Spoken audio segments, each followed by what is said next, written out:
Hello friend, कैसे हो आप सब लोग। आई होप कि आप सब ठीक होगे। My name is Saraswati Yadav और आज हमारा जो टॉपिक चल रहा है वह चल रहा है directive principle of state policy, यानी कि राज्य के नीति निर्देशक तत्व।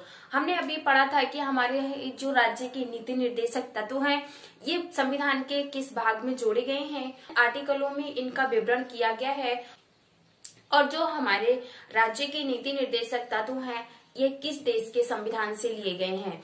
तो हमने इन सब के बारे में जानने की कोशिश की थी और हमने आर्टिकल 38 तक हमने इनके बारे में चर्चा कर ली थी। तो अगर हम बात करें कि हमारे जो राज्य के नीति निर्देशक तत्व हैं यह संविधान के भाग 4 में जोड़े गए हैं, संविधान के भाग 4 में जोड़े गए हैं। और अगर हम इनके अनुच्छेदों की बात करें तो यह अनुच्छेद 36 से 51 तक इनका विवरण किया गया है। और जो अगर हम बात करें कि जो हमारे राज्य के नीति निर्देशक तत्व हैं ये कहाँ से लिए गए हैं, तो ये आयरलैंड के संविधान से लिए गए हैं, आयरलैंड के संविधान से लिए गए हैं। और हमने पढ़ा था कि जो हमारा जो आर्टिकल 36 है इसमें क्या कहा गया, तो इसमें राज्य की परिभाषा दी गई है, इसमें राज्य के बारे में कहा गया है। तो हमने यहाँ तक जान लिया था। अब हम आर्टिकल 39 से स्टार्ट करेंगे कि आर्टिकल 39 में क्या कहा गया है। और अगर हम बात करें आर्टिकल 39 क की, अगर हम बात करें आर्टिकल 39 क की, तो इसमें कहा गया है कि राज्य प्रत्येक स्त्री व पुरुष के लिए आजीविका के साधन उपलब्ध कराएगा और उनमें किसी भी प्रकार का कोई भी भेदभाव नहीं किया जाएगा। तो आर्टिकल 39 में क्या कहा गया है, आर्टिकल 39 में कहा गया है राज्य प्रत्येक स्त्री व पुरुष के लिए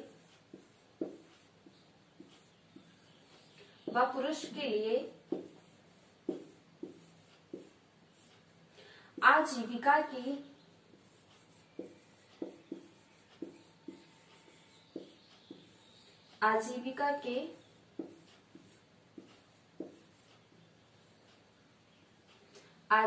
के साधन उपलब्ध कराएगा।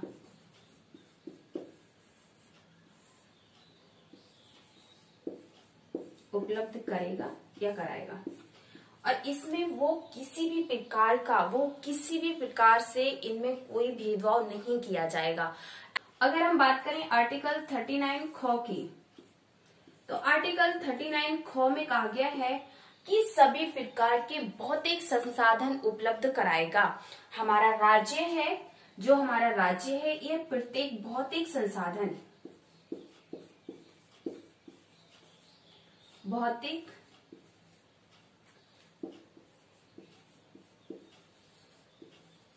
संसाधन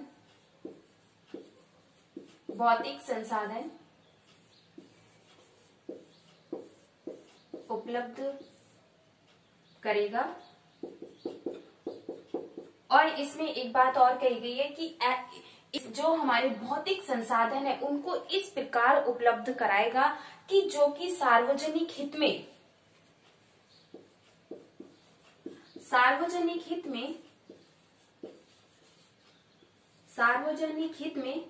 ज्यादा से ज्यादा लोगों को फायदा हो।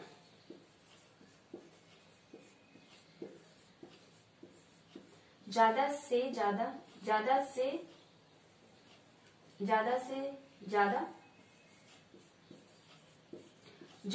ज्यादा लोगों को फायदा हो।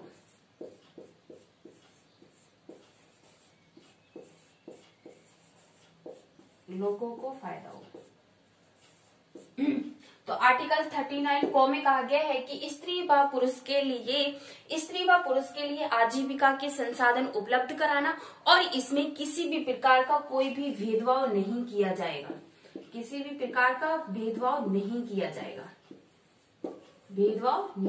जाएगा।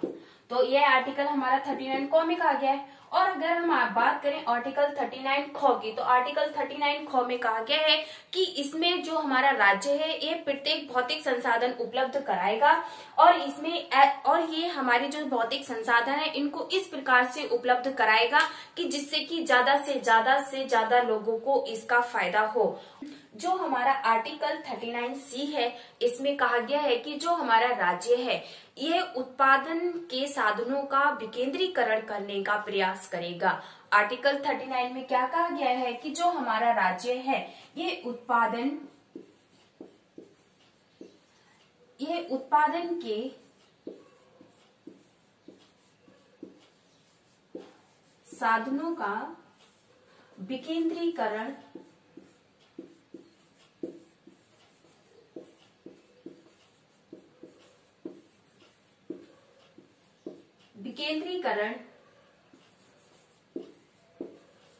करने का प्रयास करेगा।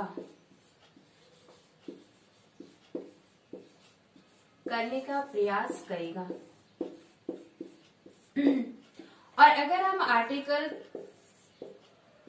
39D की बात करें, तो आर्टिकल 39D में कहा गया है कि किसी भी राज्य में अगर स्त्री व पुरुष का काम समान है तो उनके लिए वेतन भी समान मिलेगा।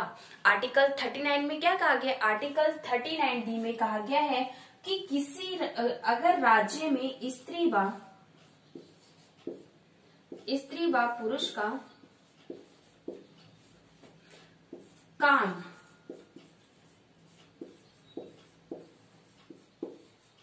समान है तो उन्हें वेतन भी समान दिया जाएगा। वेतन भी समान दिया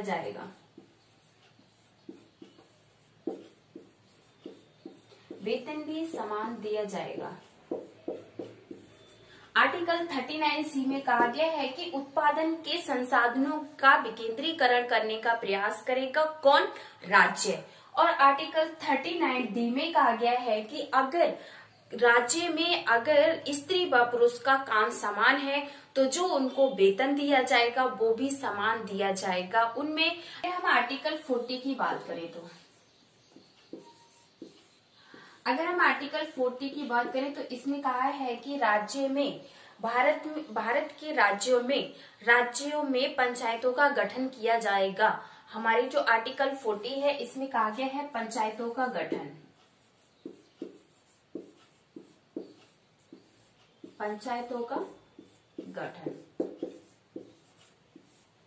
तो आर्टिकल 40 में क्या कहा गया? आर्टिकल 40 में कहा गया है कि हमारे जो भारत के जो राज्य हैं इनमें पंचायतों का गठन किया जाएगा। और अगर हम आर्टिकल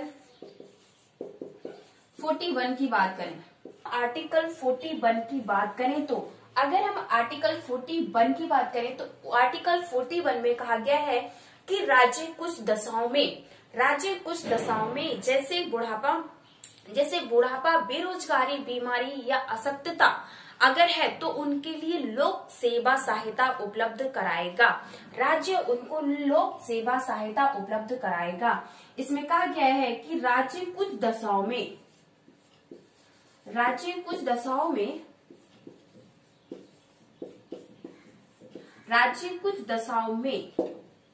जैसे बुढ़ापा,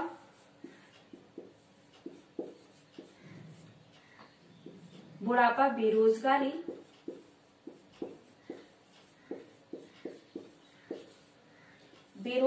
बीमारी,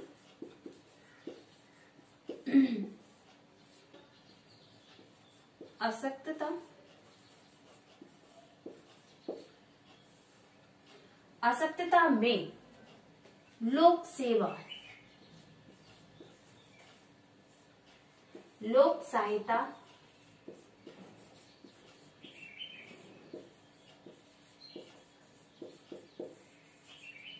उपलब्ध कराएगा। जो हमारा राज्य है यहाँ से क्वेश्चन बनता है कि राज्य कुछ दशाओं में जैसे बुढ़ापा, बेरोजगारी, बीमारी, अशक्तता में किस प्रकार की सहायता उपलब्ध कराएगा? तो लोक सेवा या लोक सहायता किस आर्टिकल के तहत उपलब्ध कराई जाती है? तो आर्टिकल 41 के तहत लोक सहायता उपलब्ध कराई जाती है। और इसमें कहा है कि जो काम पाने का अधिकार है, काम पाने का अधिकार यानी कि उनको काम पाने का अधिकार है, काम पाने का अधिकार, काम पाने का अधिकार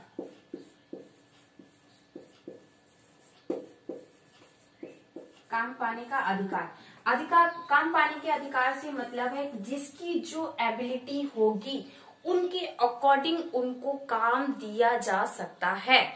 तो क्या है, काम जिसकी जो एबिलिटी है उसके अकॉर्डिंग राज्य उनको काम दे सकता है। और नेक्स्ट इसमें बात कही गई है कि ये जो लोक सेवा सहायता है ये हर व्यक्ति तक पहुंच पाए। आर्टिकल 43 में कहा गया है कि कर्मचारी, जो हमारे कर्मचारी होते हैं, राज्य उनको निर्वाह मजदूरी देगा जिससे कि वो अपना जीवन जी पाए। यानी कि इसके कहने का मतलब ये है कि अगर कोई व्यक्ति है मजदूरी कर रहा है तो राज्य का यह कर्तव्य है, यह राज्य यह प्रयास कर सकता है कि उनको काम के बदले उचित दाम दिए जाएं जिससे कि वह अपना जीवन अच्छे से जी पाएं। तो आर्टिकल 43 में कहा गया है कर्मचारी, जो हमारे कर्मचारी हैं, कर्मचारी को निर्वाह